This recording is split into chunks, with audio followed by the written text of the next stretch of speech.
Fluid তো দুই রকম, মানে হচ্ছে লিকুইড চিন্তা করতে পারি, গ্যাস চিন্তা করতে পারি। গ্যাসের বেলায় এই সান্দ্রতাটা পরম তাপমাত্রার সাথে রিলেটেড। গ্যাসের বেলায় গ্যাসের জন্য যে সান্দ্রতা গুণাঙ্ক, সেটা কার প্রপোর্শনাল? পরম তাপমাত্রার বর্গমূলের প্রপোর্শনাল। তার মানে তুমি যত তাপমাত্রা বাড়াবা, গ্যাসের সান্দ্রতা কিন্তু বাড়বে। তার মানে গ্যাস অত ইজিলি ফ্লো করতে পারবে না, ফ্লো করতে কষ্ট হবে।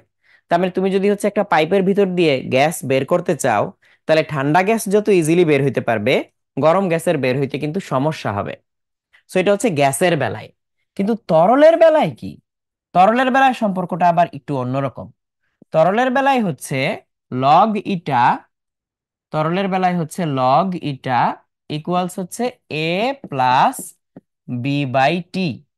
এ বি হচ্ছে নির্দিষ্ট ধ্রুবক, এ বি হচ্ছে ধ্রুবক, টি হচ্ছে পরম তাপমাত্রা, পরম তাপমাত্রা।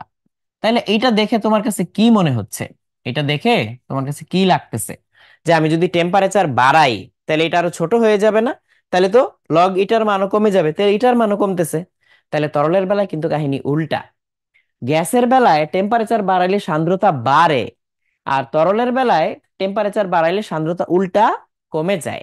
তো এইটাও আমাদের পক্ষে পরীক্ষা করে দেখা সম্ভব। সো এখন তোমাদেরকে যেই পরীক্ষাটা দেখাবো, সেই পরীক্ষাটা হচ্ছে আমি নিজেও করে দেখি নাই। সো এটা একেবারেই ইনস্ট্যান্ট। সো এটা কাজ করতেও পারে, নাও করতে পারে। তো দেখি আমরা একসাথে এই পরীক্ষাটা করে এটা আদৌ কাজ করে কিনা। তো এটা কাজ করার জন্য আমি আবার এই সারফেসটাকে পরিষ্কার করে নিচ্ছি, ক্লিন করে নিচ্ছি। ক্লিন করে এই সারফেসটাকে আমি এটার উপরে রাখি, এখানে কিছু একটার উপরে রাখি, ধরো এটার উপরে রাখলাম। এখানে রাখলে দেখা যাবে না? ওকে, তাহলে এখানে আমি সারফেসটা রাখলাম। এইবার সারফেসের মধ্যে আমি গ্লিসারিন দিব, তবে একটা কাহিনী করে দিব। সেটা হচ্ছে একটাতে গরম গ্লিসারিন দিব, একটাতে ঠান্ডা গ্লিসারিন দিব। তো আমি এক কাজ করি, এটাতে ঠান্ডা গ্লিসারিন আগেই নিয়ে নেই কিছুটা।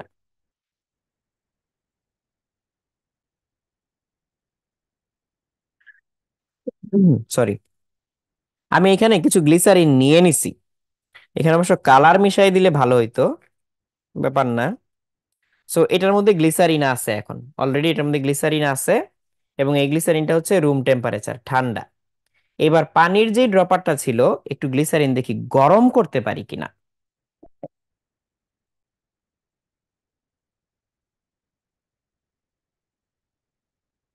এটা হচ্ছে আমাদের স্পিরিট ল্যাম্প। এই যে আমার কাছে চামচ আছে,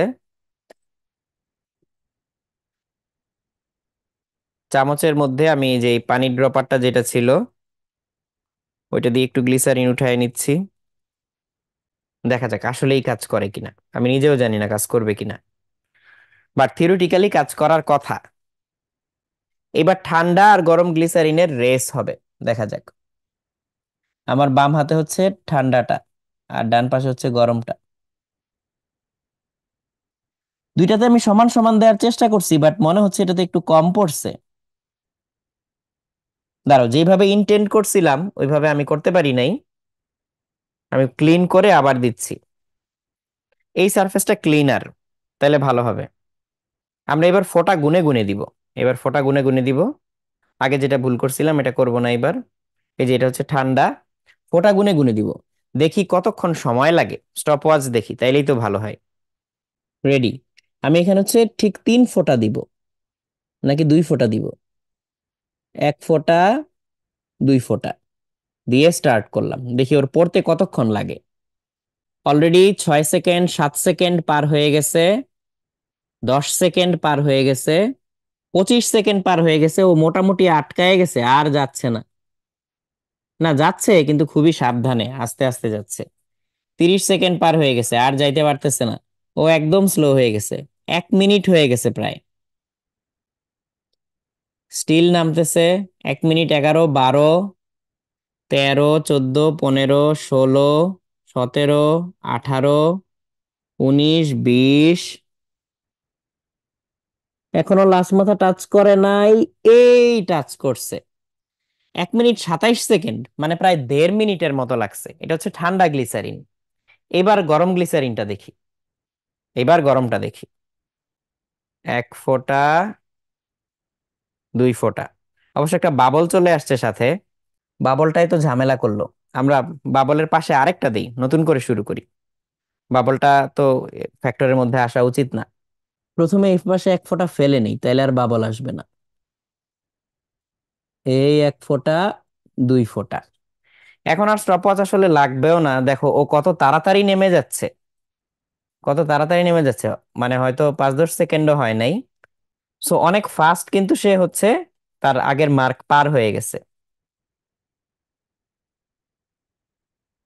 এখন মোটামুটি নিচের দিকে চলে গিয়ে আটকায় গেছে, কেন জানো?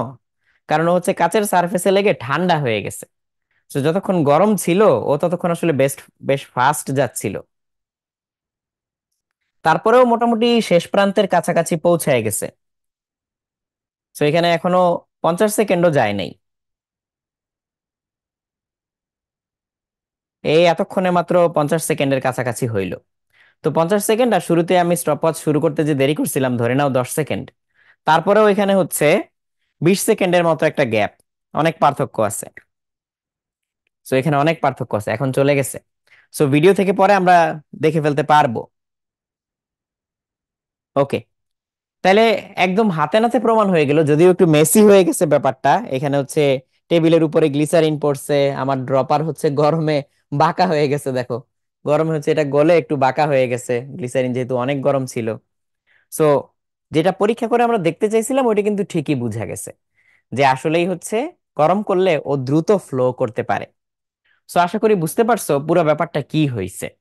তাহলে টেম্পারেচার বাড়ানোর কারণে, এই যে এখানে টেম্পারেচার যে বাড়তি, টেম্পারেচার বাড়ানোর কারণে ওর হচ্ছে সান্দ্রতা কমে গেছে, ও তাড়াতাড়ি ফ্লো করছে, এইটাই।